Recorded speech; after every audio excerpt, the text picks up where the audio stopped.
नमस्कार, आप देख रहे हैं स्पेशल रिपोर्ट और आपके साथ में विजेंद्र सोनी। 5 राज्यों के चुनाव के परिणाम ने क्या देश की सियासत का नया अध्याय लिख दिया है, क्योंकि बंगाल में पहली बार बीजेपी का कमल खिला है और ममता बनर्जी अपनी सीट भी नहीं बचा पाई। बड़े अंतर से ममता बनर्जी चुनाव हार गई। तो तमिलनाडु में पहली बार चुनाव लड़ रही टीवी की सबसे बड़ी पार्टी बनकर उठी। असम में हिमंता बिस्वा शर्मा ने हैट्रिक लगा दी तो केरल में बदलाव पर मोहर लगाई। क्या बंगाल में मोदी ने बीजेपी के पितामह के पितृ ऋण को चुका दिया है? आज का दिन बीजेपी के लिए बड़ा दिन है, इतना बड़ा कि कल्पना से परे परिणाम है। लेकिन 5 राज्यों में जो कल्पना से परिणाम परे आए हैं, उसकी वजह क्या है? इन राज्यों में किस पार्टी पर क्यों भरोसा जताया गया? वो कौन कौन से फैक्टर रहे जिन्होंने जनता का मूड तय किया? क्योंकि बंगाल में बीजेपी का आना, तमिलनाडु में विजय थलापति का आना, असम में हिमंता की हैट्रिक लगाना और केरलम में यूडीएफ का एक तरफा चुनाव जीतना, यह सब सामान्य घटना नहीं है। क्या ये मोदी का मैजिक है, मोदी का भरोसा है, जिसने 5 में से 3 राज्यों में भगवा लहरा दिया और देश के 22 राज्यों में इस वक्त भगवा है? क्या देश में भगवा सुनामी चल रही है? आइए समझते हैं।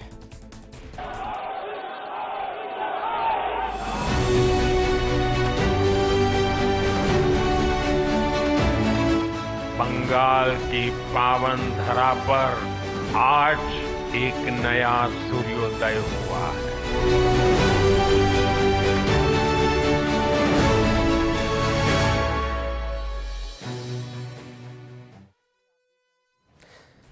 जरा देखिए, भारत के नक्शे में आपको भगवा ही भगवा नजर आएगा। हरियाणा, दिल्ली, उत्तराखंड, राजस्थान, उत्तर प्रदेश, गुजरात, मध्य प्रदेश, महाराष्ट्र, छत्तीसगढ़, ओडिशा, बिहार, असम, मणिपुर, नागालैंड, त्रिपुरा, अरुणाचल प्रदेश और ये वो बंगाल जिस पर आज से भगवा लहरा रहा है। 22 राज्यों के अंदर भगवा रंग इस वक्त बीजेपी का प्रतीक बना हुआ है। क्या वाकई में यह प्रधानमंत्री मोदी की वो सुनामी जिसमें दीदी भी बह गई? क्योंकि आज के दिन की जो सबसे बड़ी खबर है, वो खबर है ममता दीदी अपनी ही सीट भवानीपुर से चुनाव हार गई। ये जरा देखिए, और ये शायद कई सालों तक बीजेपी को खुशी और टीएमसी को टीज देगा, क्योंकि ममता बनर्जी हार गई है, शुभेंदु अधिकारी जीत गए और ये जीत का अंतर भी 15,114 है। 15,114। आप सोचिए, जो ममता दीदी वहां एक तरफा जीत की बात कर रही थी, वो अपनी ही सीट को एक तरफा हार चुकी है। तो जरा बंगाल के अब उस परिणाम के साथ शुरुआत करते हैं जिस परिणाम पर बीजेपी को पूरा भरोसा था और शायद बंगाल की जनता को भी भरोसा था। तो बंगाल का परिणाम क्या रहा, जरा इस पर एक नजर डालते हैं। देखिए जरा, बंगाल में 208 सीटों पर एनडीए आगे है, बीजेपी आगे चल रही है। 79 सीटों पर टीएमसी और अदर पर 6।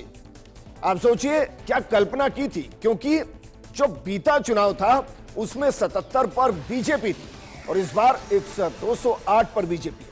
हो सकता है आगे चलते चलते जैसे जैसे सीटों के परिणाम क्लियर होते चले जाएं, हो सकता है 210 का आंकड़ा भी बीजेपी छूती हुई नजर आए। लेकिन ये वो दशकों का इंतजार जिसमें बीजेपी को सरकार बनाने में आजादी के बाद से 2026 तक का वक्त लगा है। पश्चिम बंगाल की सियासत ने यकीनन एक नया इतिहास लिखा है, एक नया अध्याय लिखा है। हुगली की लहरों से लेकर दार्जिलिंग की पहाड़ियों तक जय श्री राम के नारे गूंज रहे हैं, जो बता रहे हैं कि बंगाल की सियासी मिजाज में बदलाव आ चुका है। इस दिन का इंतजार कई दशकों से बीजेपी के नेता और कार्यकर्ता कर रहे थे। बीजेपी के लिए बंगाल विधानसभा का चुनाव जीतना सिर्फ एक जीत भर नहीं है, यह उस पितृ ऋण की अदायगी भी है जो भारतीय जनसंघ के संस्थापक डॉक्टर श्यामा प्रसाद मुखर्जी के प्रति इस विचार के हर कार्यकर्ता पर बकाया थी। बीजेपी के पितामह कहे जाने वाले श्यामा प्रसाद मुखर्जी की जन्मभूमि पर पहली बार पूर्ण बहुमत के साथ कमल खिला है। बीजेपी संस्थापक दीनदयाल उपाध्याय के कर्तव्य पथ उत्तराखंड से उत्तर प्रदेश में पहले ही सरकार बनाकर बनी रही। लेकिन श्यामा प्रसाद मुखर्जी की जन्मभूमि बंगाल में 75 साल के बाद जाकर सपना मानो साकार हुआ है। मुखर्जी के विचारों के आधार पर ही बीजेपी की नींव रखी गई थी। ऐसे में श्यामा प्रसाद मुखर्जी की जन्मभूमि पर बीजेपी एक बड़ी शक्ति के रूप में उभरकर सामने आई। तो क्या वाकई में प्रधानमंत्री मोदी ने बीजेपी के पितामह का पितृ ऋण चुका दिया? अब सोचिए जरा, श्यामा प्रसाद मुखर्जी के विचारों के आधार पर ही 1980 में बीजेपी की बुनियाद पड़ी थी और यही वजह है कि श्यामा प्रसाद मुखर्जी को बीजेपी के पितामह कहा जाता है, जिनका सपना अब कहीं जाकर साकार हुआ है। श्यामा प्रसाद मुखर्जी ने, आपको याद होगा, एक नारा दिया था, एक देश में दो विधान, दो प्रधान, दो निशान नहीं चले। कश्मीर से अनुच्छेद 370 के खात्मे के बाद बीजेपी के लिए बंगाल जीतना वैचारिक चक्र को मानो पूरा करना जैसा था। ममता बनर्जी की मां माटी मानुष की राजनीति के जवाब में बीजेपी ने सबका साथ, सबका विकास और सभ्यता की सुरक्षा का जो नैरेटिव पेश किया, उसने बंगाल के मध्यम वर्ग और आबादी, ग्रामीण आबादी के बड़े हिस्से को मानो झंझोर कर रख दिया। बंगाल चुनाव प्रचार के दौरान अमित शाह से लेकर पीएम मोदी तक जनसंघ के संस्थापक डॉक्टर श्यामा प्रसाद मुखर्जी का सपना पूरा करने का वादा करते रहे, जिसे साकार करके दिखाया है। लेकिन यह साकार करना आसान नहीं था, कमल खिलाना आसान नहीं था, बंगाल में बीजेपी का आना आसान नहीं। तो बंगाल जीत के वो 5 मंत्र कौन से रहे जिन्होंने कमल को न सिर्फ बंगाल में खिलाया बल्कि प्रचंड बहुमत के साथ श्यामा प्रसाद मुखर्जी के सपने को भी साकार किया है? जरा देखिए ये 5 मंत्र कौन कौन से हैं। सबसे पहले, मोदी का विश्वास। बंगाल की जनता ने प्रधानमंत्री मोदी पर भरोसा किया। दूसरा, वहां के सरकारी कर्मचारियों का ममता दीदी के खिलाफ असंतोष। तीसरा, वहां की महिला मतदाता। चौथी, वहां की कानून व्यवस्था। और पांचवा, SIR। ये वो 5 मुद्दे रहे जिन्होंने बंगाल के अंदर ममता दीदी की सरकार को उखाड़ फेंका और वहां बीजेपी के प्रचंड बहुमत की सरकार बनाई। एक एक करके जरा समझते हैं महिला वोटर्स का रोल बीजेपी की जीत में कितना बड़ा रहा। केंद्र की एनडीए सरकार ने पिछले महीने महिलाओं के लिए विधानसभाओं और लोकसभा में आरक्षण से जुड़ा विधेयक पेश किया था। बीजेपी के नेताओं का कहना है कि इसका अच्छा संदेश गया। यह विधेयक पारित नहीं हुआ था और बीजेपी के द्वारा विपक्षी दलों को महिला विरोधी बताने का जमीनी स्तर पर काफी असर हुआ। बीजेपी के अंदरूनी सूत्रों का भी कहना था कि बीजेपी को मिले महिलाओं के वोटों में कम से कम 5% की बढ़ोतरी हुई है और पश्चिम बंगाल में महिला और पुरुष मतदाताओं की संख्या लगभग बराबर है। इसका सीधा असर बीजेपी को हुआ है। इसके अलावा सरकारी कर्मचारियों को साधने में बीजेपी काफी हद तक कामयाब रही, ये आंकड़े बता रहे हैं। दिल्ली की तरह ही पश्चिम बंगाल में भी केंद्र और राज्य सरकार के कर्मचारियों की बड़ी संख्या है। बीजेपी के मुताबिक सरकारी कर्मचारियों को उनके हकों से वंचित करना 7वें वेतन आयोग को लागू करने के वादे की वजह से लगभग 20 से 50 लाख मतदाताओं पर सीधा असर पड़ा और इसमें केंद्र और राज्य सरकारों के कर्मचारी भी शामिल हैं। साथ ही ऐसे युवा मतदाता जो सरकारी नौकरी चाहते हैं उन पर भी इसका सीधा असर पड़ा। बीजेपी ने जब राज्य में परिवर्तन यात्रा शुरू की थी तो केंद्रीय गृह मंत्री अमित शाह ने वादा किया था कि अगर राज्य में बीजेपी की सरकार बनी तो सिर्फ 45 दिनों के अंदर 7वें वेतन आयोग को लागू कर दिया जाए। खाली पड़ी सरकारी नौकरियों को भी भर दिया जाएगा और कहते हैं कि कर्मचारी चाहें तो सरकार बना सकते हैं, कर्मचारी चाहें तो सरकार को गिरा सकते हैं। जहां ममता दीदी की सरकार को गिराकर भगवा सरकार को बंगाल की कर्मचारियों ने चुन लिया। इसके अलावा मोदी का चेहरा और केंद्र का विकास मॉडल और युवा मतदाता, इनका भी बड़ा इंपैक्ट रहा है इस चुनाव में, क्योंकि बीजेपी के नेतृत्व वाली केंद्र सरकार की योजनाओं के राज्य में लागू न होने, राज्य में औद्योगिक ढांचे की कमी को पार्टी ने मुद्दा बनाया। नरेंद्र मोदी बनाम ममता बनर्जी के नैरेटिव का भी पार्टी को फायदा मिला। चुनाव आयोग के मुताबिक 5,23,000 मतदाता ऐसे थे जिन्हें पहली बार वोट डालना था। 1,31,00,000 मतदाता ऐसे थे जिनकी उम्र 20 से 29 साल के बीच थी। बीजेपी ने सोशल मीडिया और जमीनी स्तर पर काम कर इस वर्ग तक पहुंचने की पूरी कोशिश की और प्रधानमंत्री मोदी के चेहरे के साथ ये सारा युवा वर्ग आकर खड़ा हो गया। इसके अलावा बंगाल में हमेशा से सुरक्षा एक बड़ा मुद्दा रहा। चुनाव के दौरान वहां हत्याएं आम रही। वोटर्स में डर बना रहा और इसलिए वहां वोट टीएमसी के पक्ष में जाता रहा, क्योंकि सबको लगता था कि अगर चुनाव के बाद के परिणाम उनके हिसाब से नहीं आए तो जिंदगी बड़ी भारी पड़ेगी। इसलिए इस बार सुरक्षा बलों की तैनाती की गई। कानून व्यवस्था का मुद्दा वहां एक मजबूत कड़ी बनकर सामने आया। बीजेपी के मुताबिक और वहां के विश्लेषकों के मुताबिक जहां बाकायदा इसका आरएसएस को क्रेडिट दिया गया, उन्होंने लोगों को वोट डालने के लिए प्रेरित किया। संघ ने लोगों से अपील की कि उन्हें बिना किसी डर के वोट डालना चाहिए। इसके अलावा उन्होंने पश्चिम बंगाल में केंद्रीय बलों की तैनाती की भी बात को सामने रखा। चुनाव आयोग ने घोषणा की थी कि चुनाव के बाद भी सीएपीएफ की 500 कंपनियां राज्य में तैनात रहीं। इसके अलावा स्ट्रांग रूम और मतगणना केंद्रों की सुरक्षा के लिए भी सीएपीएफ की 200 कंपनियां राज्य में रखी गई। इसलिए ना तो वहां ज्यादा उपद्रव नजर आया, जहां ना ही बंगाल का चुनाव इस बार रक्त रंजित होता नजर आया, और ना ही जनता के अंदर डर नजर आया। डर के आगे उन्हें भगवा नजर आया और बंगाल के अंदर भगवा लहरा दिया गया। इसके अलावा एक और मुद्दा, जो मुद्दा था एसआईआर और बाहरी लोगों का मुद्दा, फर्जी वोटर्स का मुद्दा। इस बात को तय किया गया कि केवल वास्तविक मतदाता ही अपने वोट को इस्तेमाल कर सके। बीजेपी ने मतदाता सूचियों के शुद्धिकरण के लिए अभियान चलाए। पार्टी ने कहा कि मतदाता सूची में बड़ी संख्या में बाहरी लोगों के नाम है। तमाम गड़बड़ियों की वजह से मतदाता सूची से 23 लाख से ज्यादा नाम हटा दिए गए। इस विधानसभा चुनाव में पिछले चुनाव की तुलना में लगभग 30 लाख वोट ज्यादा डाले गए, लेकिन जो फर्जी वोटर थे, जो बाहरी वोटर्स थे, वो इस शुद्धिकरण में बाहर हो गए। तो बंगाल को जीतने के लिए बीजेपी को न सिर्फ ग्रास रूट के साथ कनेक्ट होना पड़ा, बल्कि वहां की समस्याओं को हाईलाइट करना पड़ा। प्रधानमंत्री मोदी के चेहरे के साथ वहां भरोसा दिया गया कि कानून व्यवस्था बनी रहेगी और चुनाव के दौरान या चुनाव के बाद उपद्रव नहीं होगा। और जब भय खत्म हुआ बंगाल से, तो भगवा ही भगवा नजर आया। लेकिन भगवा असम के अंदर भी नजर आया। असम के जो परिणाम रहे, वो परिणाम क्या कुछ कहते हुए नजर आए, जरा एक बार नजर इस पर डालते हैं। देखिए, असम के अंदर हेमंत बिस्वा शर्मा के नेतृत्व में प्रधानमंत्री मोदी के मार्गदर्शन में बीजेपी 102 सीटों के साथ विजयी रही। कांग्रेस सिर्फ 19, अदर 5। और इस परिणाम ने बताया कि अगर वहां नीति स्पष्ट है, जनता सीधा भरोसा करती है, तो फिर परिणाम मिलता है।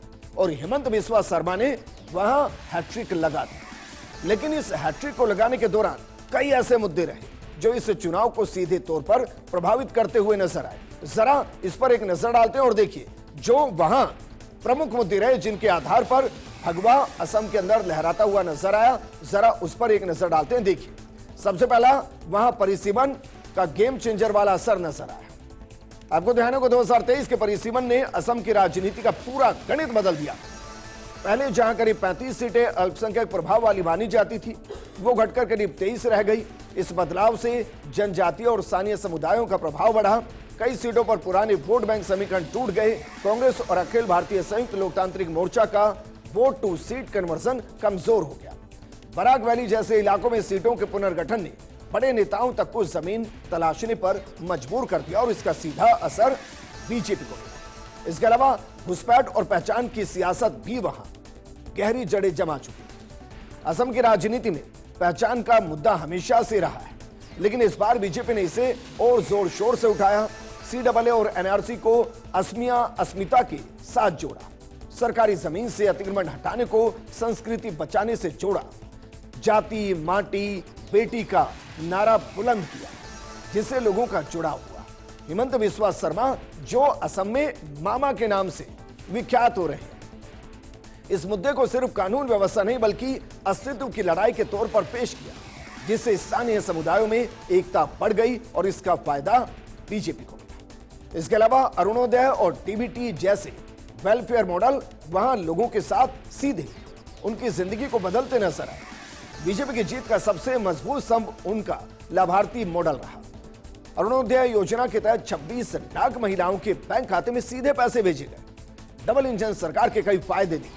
ग्रामीण इलाकों में इसका सीधा असर देखने को मिला और इससे बीजेपी ने एक ऐसे वोट बैंक को तैयार किया जो जाति धर्म से ऊपर उठकर खुद को होने वाले लाभ के आधार पर वोट करता है और इसका भी फायदा हेमंत बिस्वा शर्मा को मिला। इसके अलावा चाय बागान और जनजातीय इलाकों में बीजेपी ने बीते वक्त में अपनी पकड़ को और ज्यादा मजबूत किया।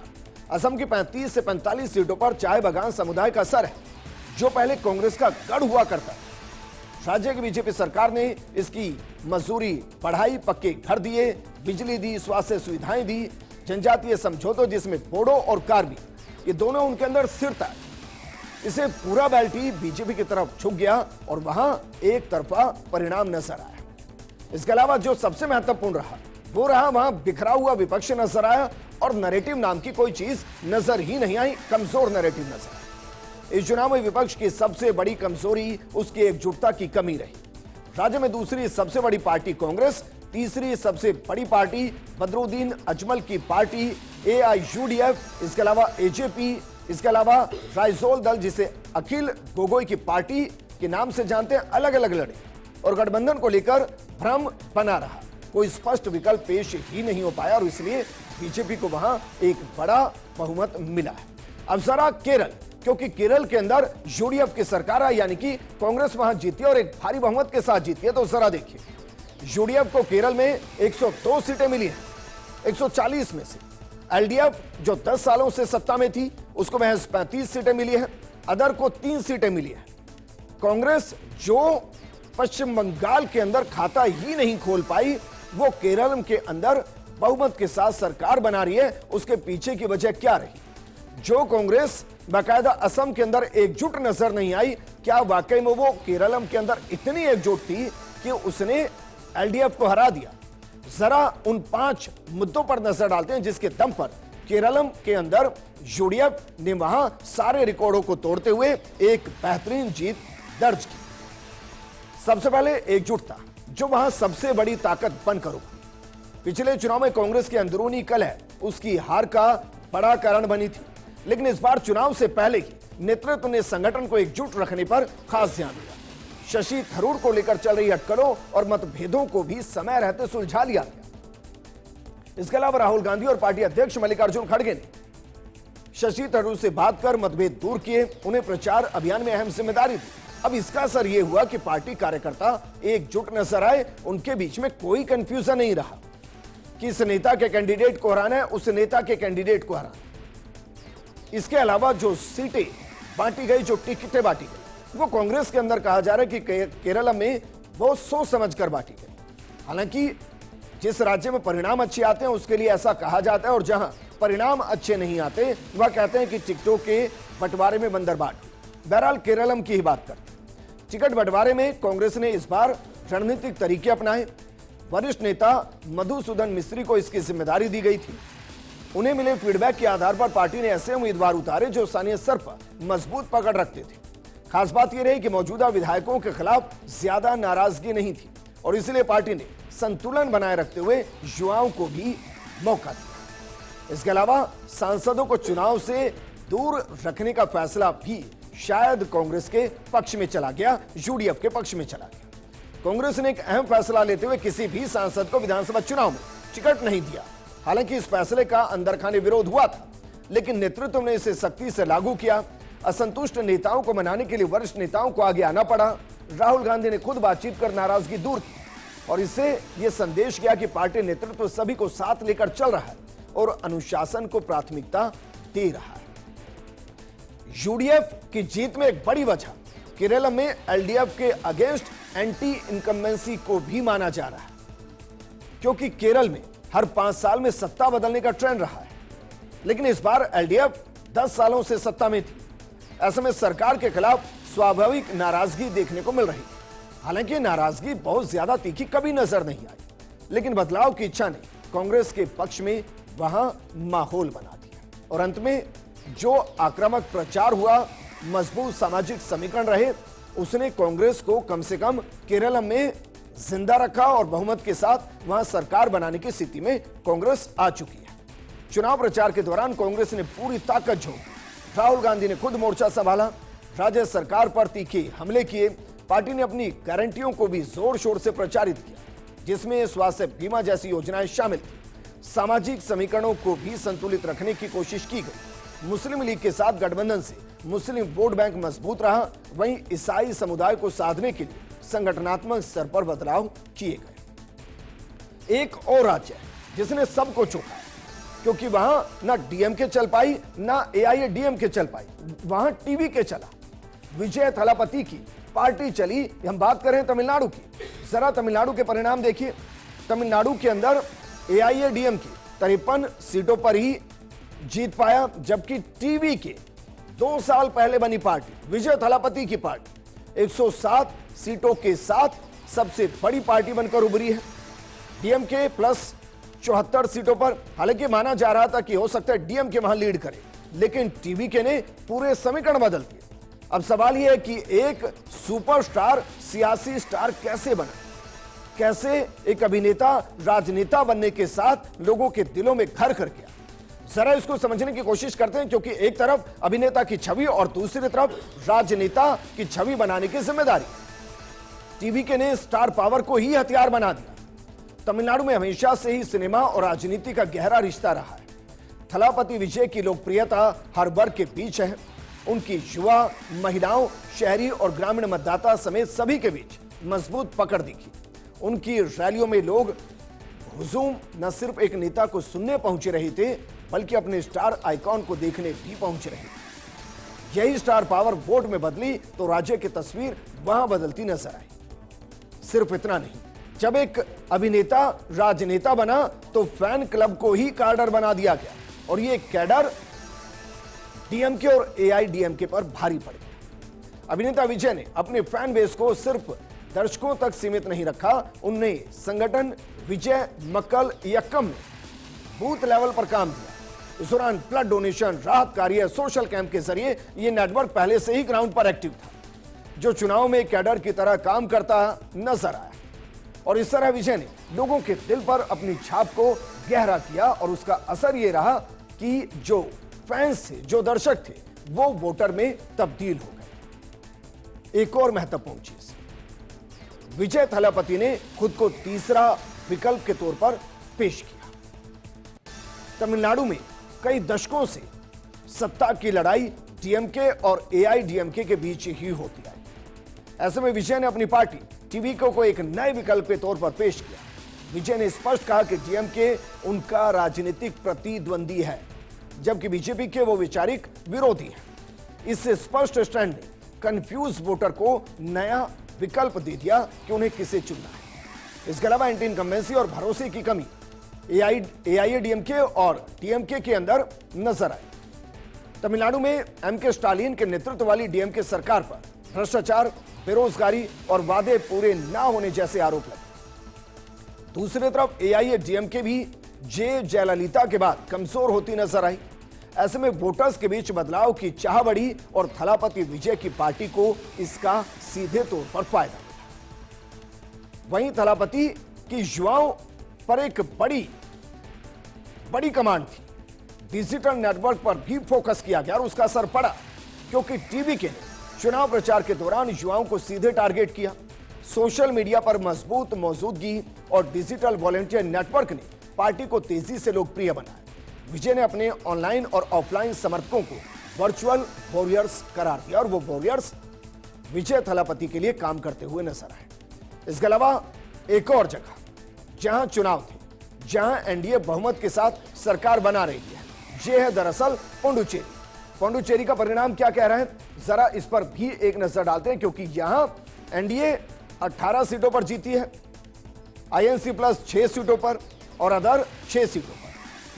30 सीटों की विधानसभा के अंदर एनडीए मोदी के नेतृत्व में पुडुचेरी को भगवा रंग में रंगती हुई नजर आई। तो जरा सोचिए, 5 में से 3 जगहों पर बीजेपी ने भगवा लहराया है। और अगर देश की बात कर दी जाए तो देश के 22 राज्य ऐसे हो चले हैं जहां इस वक्त बीजेपी एनडीए की सरकार है, और मानो ऐसा कि मोदी के दौर में भगवा सुनामी देश के अंदर चल रही है। इस प्रोग्राम में फिलहाल इतना ही। आप बने रहिए फर्स्ट इंडिया न्यूज के साथ, क्योंकि खबरों का सिलसिला लगातार जारी है। नमस्कार।